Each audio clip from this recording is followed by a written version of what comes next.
The stars were quiet, but something terrible had already happened. Sector 12, once full of human colonies and trading routes, had gone silent. No signals, no distress calls, just silence. A whole arm of human space had been wiped out.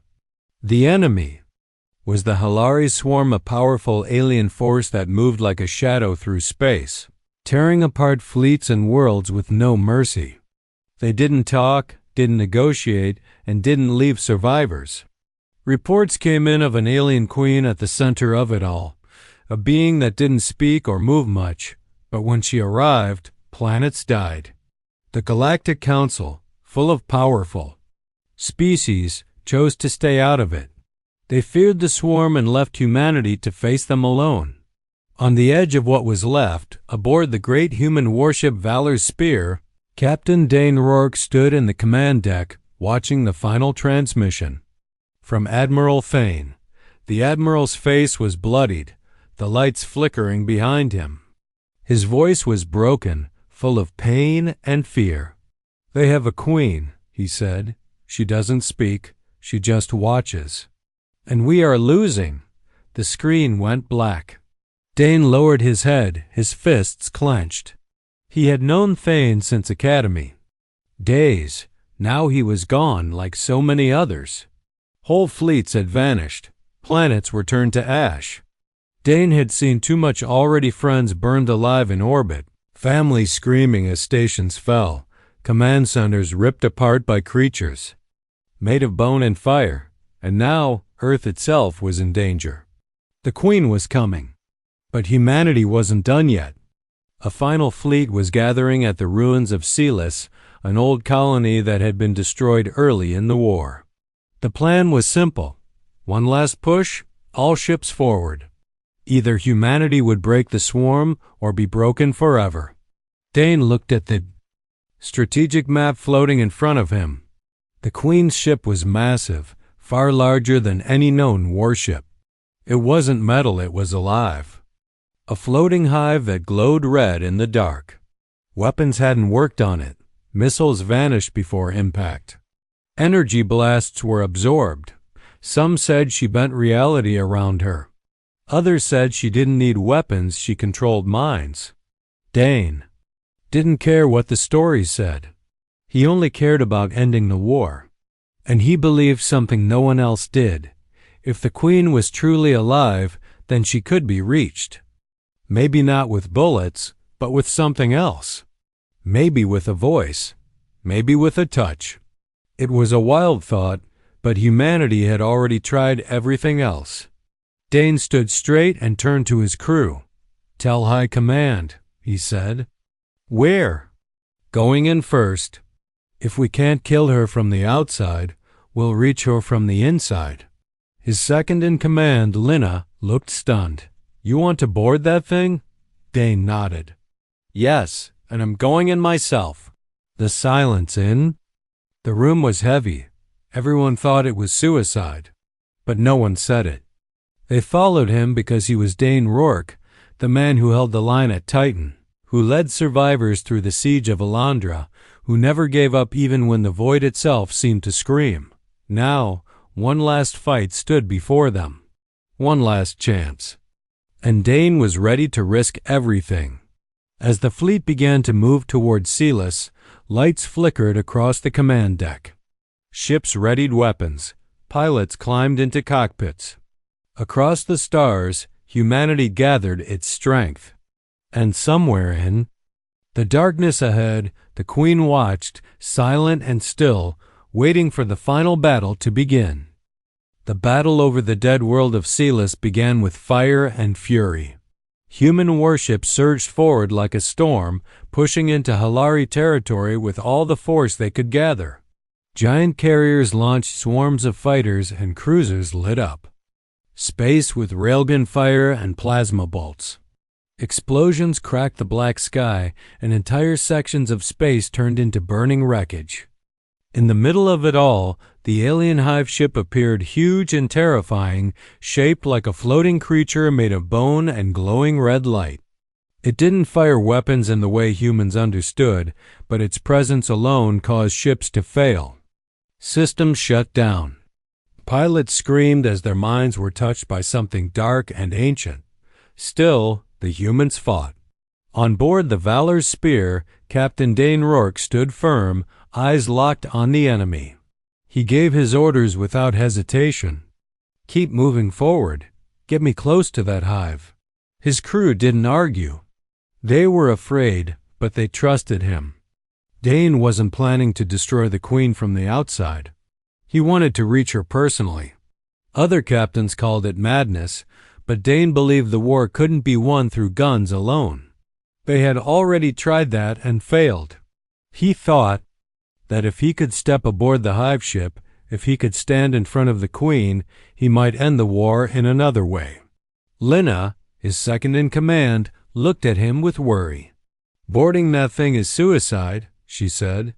"It's a death trap." But Dane was calm. "We've lost planets. We've lost fleets. If we don't try something different now, we'll lose Earth too."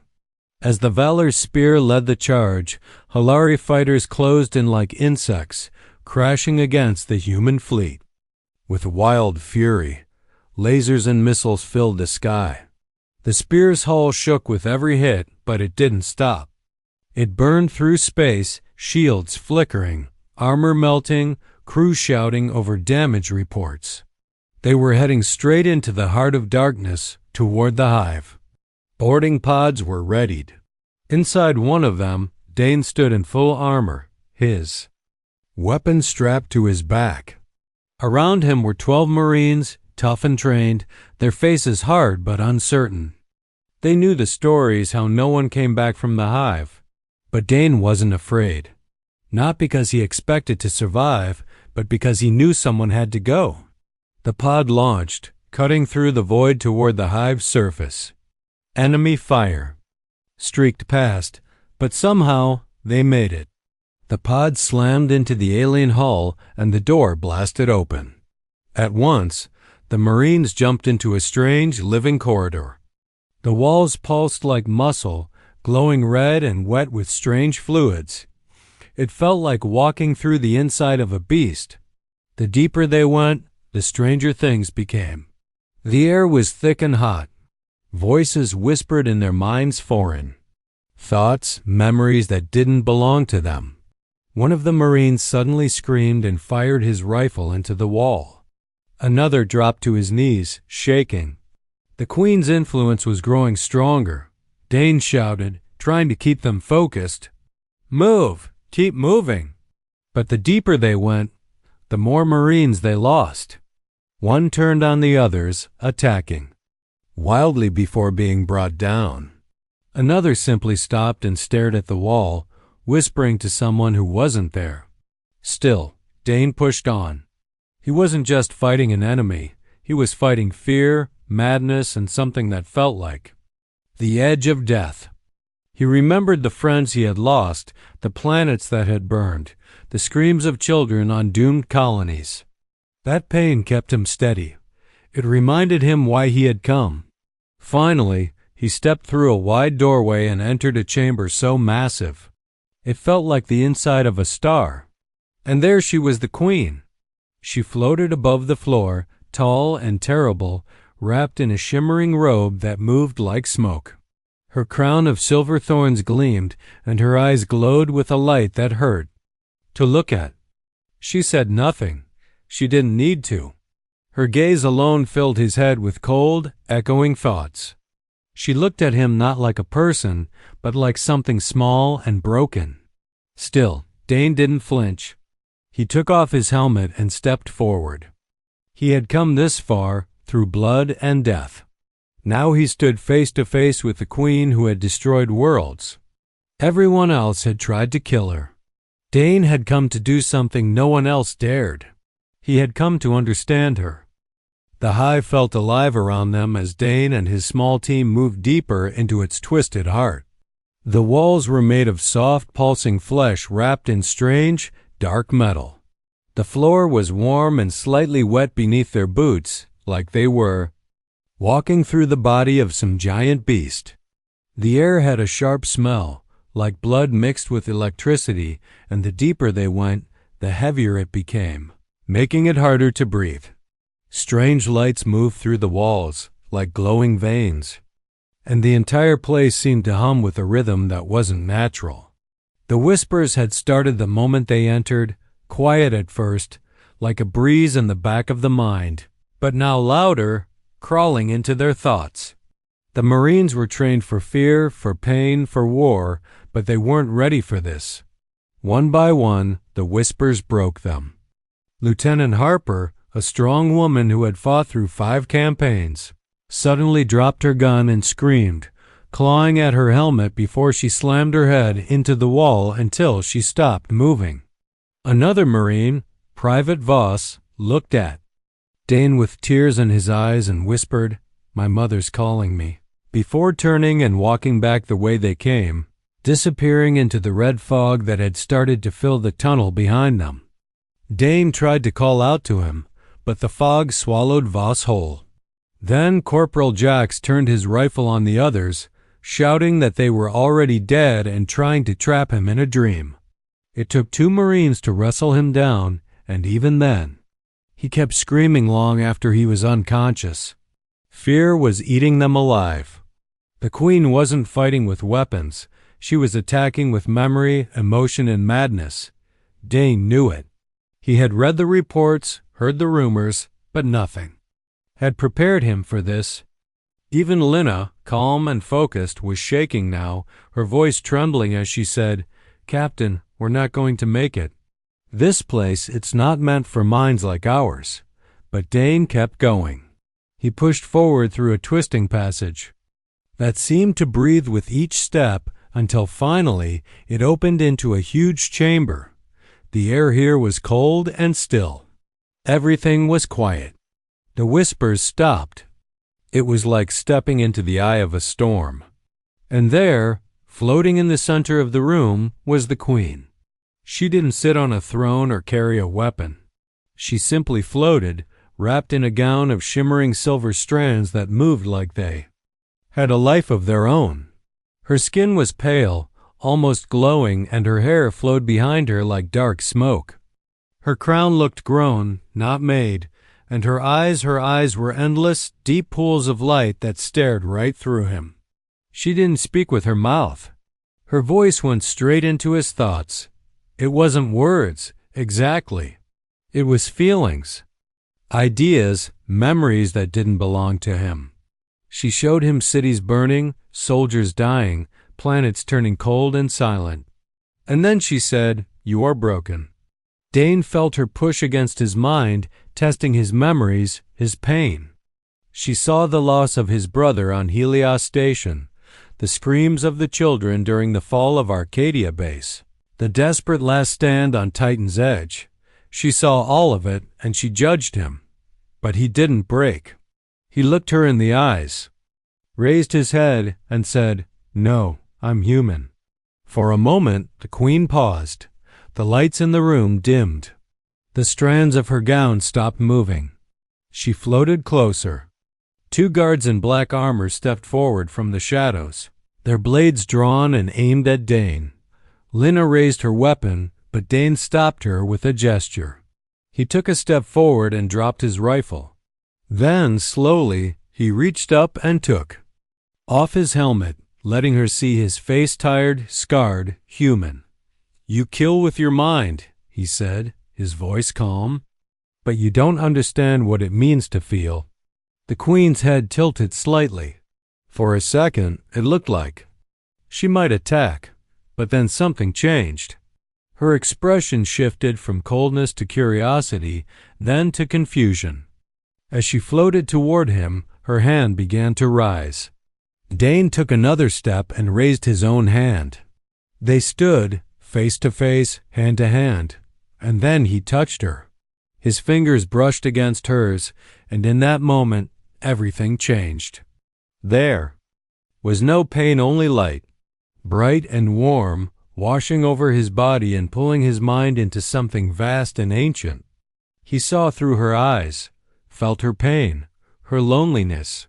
She hadn't been born a queen. She had been made. Forged in a lab by a species that was long gone, turned into a weapon of war, used to destroy without choice. Her memories were full of chains. Dane showed her something different: earth, blue and alive, the sound of music, laughter under the rain, the feeling of love, the loss of a brother, the pride of saving someone. He gave her everything that made him human, and in that moment something inside her cracked. The queen trembled. For the first time in her long, cruel life, she felt something she didn't understand: compassion. And she didn't know what to do with it. The chamber was still, filled with a strange quiet after Dane touched the queen's hand. Time seemed to stop. Light poured around them, not from any lamp or machine, but from the connection between them. Dane's body felt weightless, as if he floated in space without suit or tether, yet he was not afraid. The queen's mind opened wide, pulling him inside like a tide. Thoughts and memories swirled around him, millions of voices, screaming, fighting, dying. He saw galaxies burn, stars fall, and races vanish in the queen's long trail of war. But beneath the destruction, he felt something buried deep within her, something ancient and sad. She had been made to destroy, shaped by a long-dead species that crafted her mind like a weapon. From the moment of her awakening, she had known only war. Her creators had built her to crush enemies, to control entire armies through thought alone. They had stripped her of choice, of freedom, and even of her name. She had become a queen not by birth, but by command. Dane didn't fight the connection. He reached deeper, showing her his own memories, not with force but with open hands. He let her see Earth not as a military target, but as a place full of people who danced in the rain, who played music late into the night, who held their children close and wept when they were lost. He showed her sunsets over oceans, laughter between friends, the weight of grief after losing a brother, the pride of standing for something worth dying for. These memories were not weapons. They were pieces of a life, filled with struggle, joy, and meaning. The queen's glow began to flicker. Her body trembled as emotions she had never known before flooded her mind. Pain, sorrow, wonder, all things. Her creators had denied her. For the first time, she felt small, not as a ruler, but as someone alone. Her guards, sensing something was wrong, stepped forward again, but she raised a hand to stop them. They froze in place, uncertain. Dane lowered his head, not in fear, but in respect. "You're not a monster," he said quietly. "You're just alone." The queen's eyes burned brighter, but not with anger. Her voice entered his thoughts again, softer this time, almost like a whisper. "I was made for war. I do not know how to be anything else." Dane stepped closer, heart pounding. "Then choose something else. You don't have to keep killing. You have the power to stop." She looked at him, confused. "Why would you come here, knowing what I am?" He took a breath. "Because no one else would, and I had to try." Her hand, still touching his, felt cold at first, but now it was warm. She looked down at their joined fingers, something so small, so simple, yet stronger than any weapon. It wasn't a command or a strike, it was trust, and she had never been given that before. A sound echoed through the hive like a distant bell or a cry. Something inside the queen shifted. The hive's light changed, turning from red to a soft white. The air grew still. All around the galaxy, Halari ships suddenly stopped moving, their weapons powered down. The rage inside them faded like smoke in the wind. Human commanders watching from their ships didn't understand what was happening. They saw the enemy freeze in place as if held by an invisible hand. Messages flew across battle networks, orders to advance, to hold, to not fire. Something was changing, and it all came from the queen. Back inside the hive, her hand slowly dropped to her side, and her glowing crown dimmed. She lowered her head. "I remember," she whispered, not just with thought, but with sound, real sound, shaking the air around them. Before war. Before I became this ... I was alive. Dane fell to one knee, his body weak from the pressure of the connection, but his eyes still locked on her. Then live again. Choose it. Right here. Right now. She stared at him, breathing deeply. For so long, she had been a force, a weapon, a thing feared across stars. But now, she had touched something different, something human, and it had shaken her more than any fleet. She stepped back, her voice breaking as she said, "I don't know how to stop." Dane looked at her with tired but steady eyes. "You already have." The connection faded slowly. The light around them dimmed to a soft glow. The guard stepped aside, unsure, waiting for their queen's command, but she gave none. She was silent again, but this silence was different. It wasn't the silence of death, but the silence of choice. The war had reached its turning point, not with a missile or a laser, but with a single touch. And in that moment, the queen who had never known mercy took her first step toward peace. The hive trembled like it was breathing in pain, and a strange silence spread across the battlefield. Ships that had been locked in deadly combat just moments before now floated still, their weapons dim and their crews confused. Across human command ships, officers stared at screens that showed the impossible Helari vessels had stopped attacking. Fighters hung in space without orders. Giant hive ships, once glowing with energy, now drifted as if asleep. On the ground inside the alien hive, Dane knelt on the cold, pulsing floor, his body shaking from exhaustion, his breath heavy. He looked up at the queen, who stood above him, no longer glowing with power but with something gentler, something almost human. Her face had changed. She no longer looked like a god of war, but like a lost soul, finally understanding the weight of her own actions. Her hands were trembling, her lips parted as if unsure how to speak. Then, for the first time, she cried. It was not the cry of rage or pain, but of memory of broken pieces finally remembered. Tears rolled down her pale cheeks, glowing faintly like light trapped in water. Her voice echoed through the chamber, filled with sorrow. I remember. The beginning. I was not always this. I was something else before they turned me into a weapon. I was alive. I felt, and they took it from me. Dane stood slowly, weak but steady, and stepped closer to her. Now you can take it back, he said. You don't have to be their weapon anymore. The queen's eyes flickered with fear. I've killed millions, burned stars, broken minds. How do I return from that? Dane didn't look away. One choice at a time. The queen lowered her gaze. All around her, the hive walls seemed to sigh, as if the ship itself had been released from a terrible burden. The strange lights faded to soft white, and the strange heartbeat sound that had filled the halls began to quiet. Outside, human commanders began to receive new data. Helari fleets were not just frozen but retreating. Some ships turned and jumped away into deep space without firing a shot.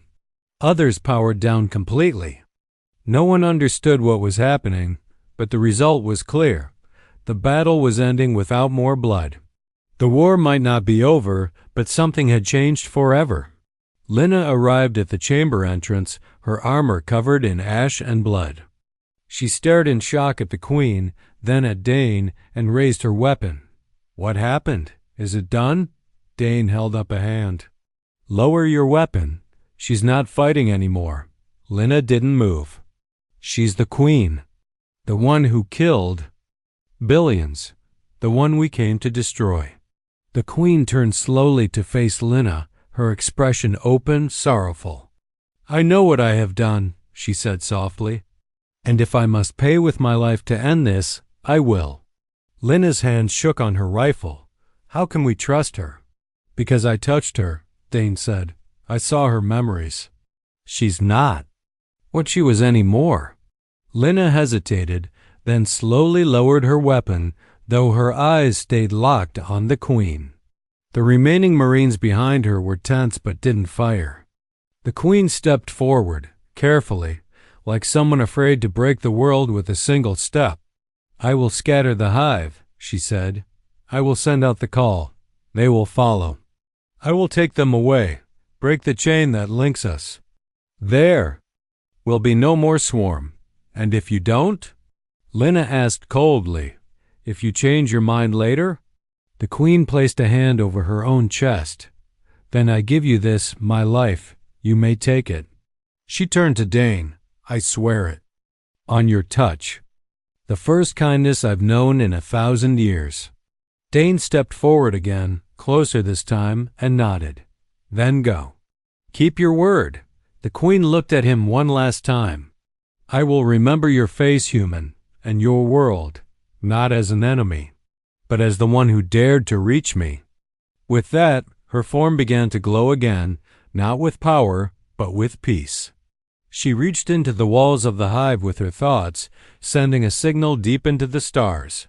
Ships began to move. The Halari were leaving, all of them. A retreat unlike any seen in history. And in that quiet moment, Dane understood something that would be written into history for all time. Wars can be ended by weapons. Yes, but sometimes only a hand, a word, and a choice can change the fate of a galaxy. The moment of peace was fragile, hanging in the air like a glass orb, ready to shatter with the slightest pressure.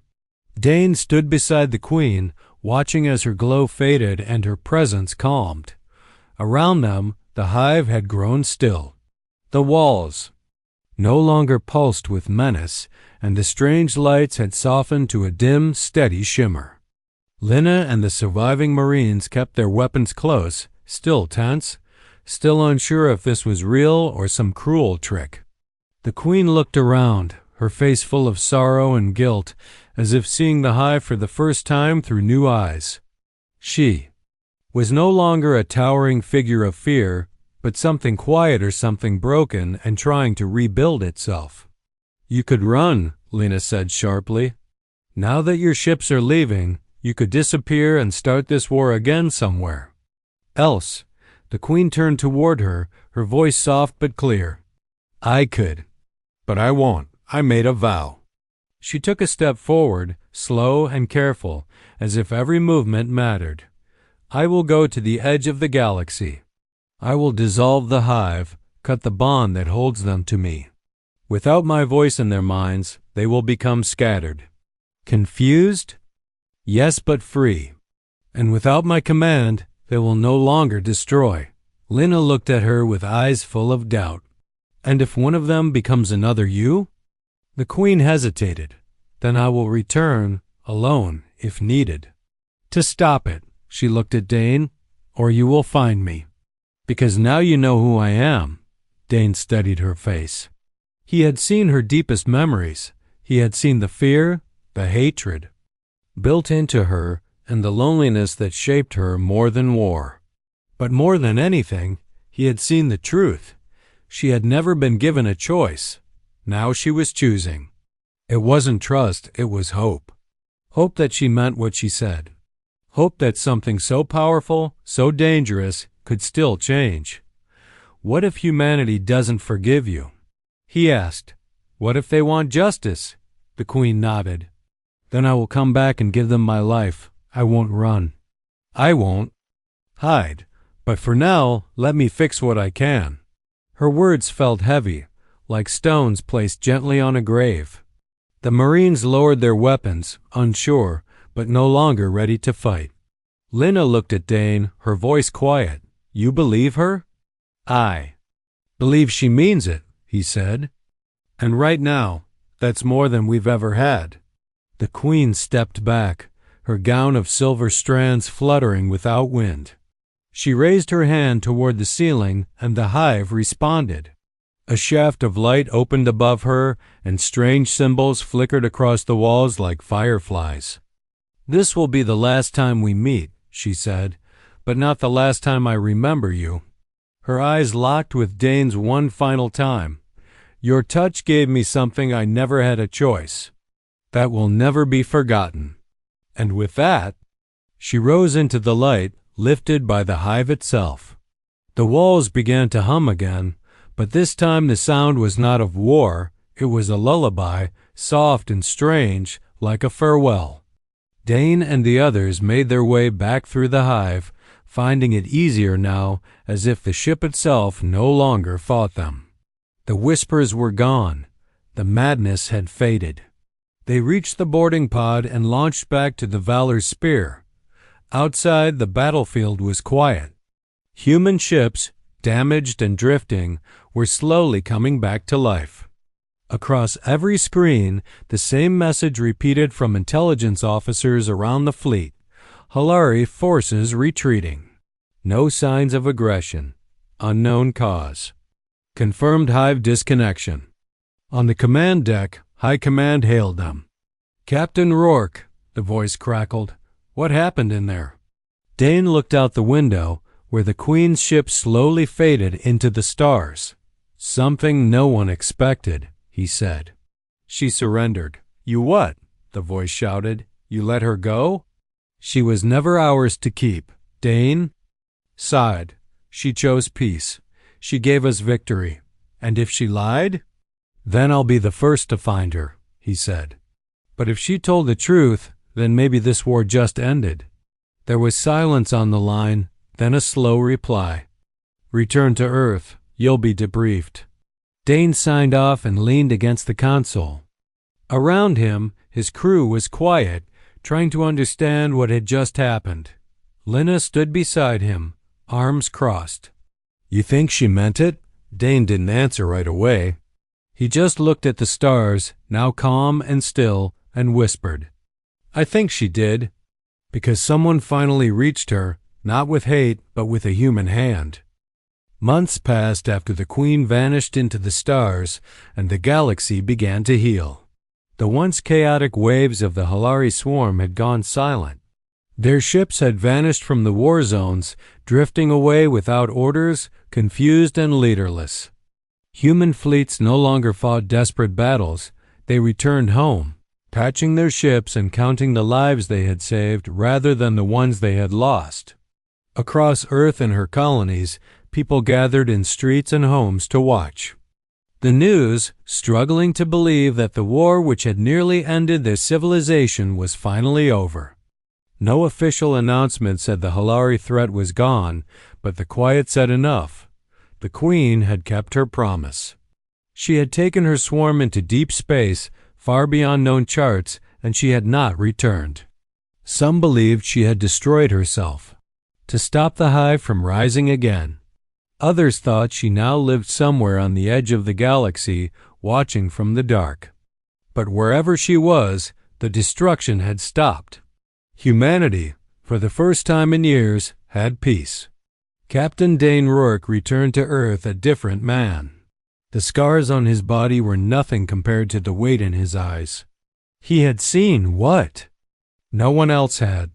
He had stood before the one who had led the greatest threat humanity had ever faced, and he had not killed her. That decision brought whispers. Some called him mad. Some said he was a traitor who should have ended the war with a bullet. Others called him a hero, a peacemaker who saw beyond blood and fear. But Dane ignored it all. He walked through the capital in silence, feeling the sun on his skin for the first time in what felt like forever. He visited the Wall of Names, the memorial where the fallen were listed. He found his brother's name and placed his hand on it. "It's over," he whispered. "We're still here." He was offered medals, parades, and a seat on the War Council. He accepted the medals out of respect for the crew that had followed him. He refused the rest. He didn't want power. He didn't want to speak about what had happened. The moment between him and the Queen was not something he could explain. It had been real and deep, and it had changed them both. Some things didn't belong in reports. One day, as he walked along a quiet beach far from the city, a child ran up to him and asked, "Are you the man who touched the alien queen?" Dane smiled softly. "Yes," he said. "I am. Were you scared?" The boy asked, Dane looked at the waves. Yes, but I wasn't afraid to try. The boy stared at him, wide-eyed, then ran back to his parents. Dane stood alone, listening to the sea, remembering the silence of the hive, the glow of the queen's tears, and the way she had looked at him when she said she would remember his face. Somewhere in the stars, maybe she still did. He didn't know what the future would bring. Maybe peace would last. Maybe one day the Hilari would rise again. But for now, there were no fleets in the sky, no alarms ringing across systems, no more children hiding in bunkers. There was only the sound of wind, the warmth of the sun, and the memory of something powerful choosing peace over war. That, he thought, was worth everything. The war had ended not with fire or blood, but with something no one had expected, a single moment of understanding, and a human hand that reached out when no one else dared. That moment would never be forgotten. Not by the galaxy, not by the Queen, not by him.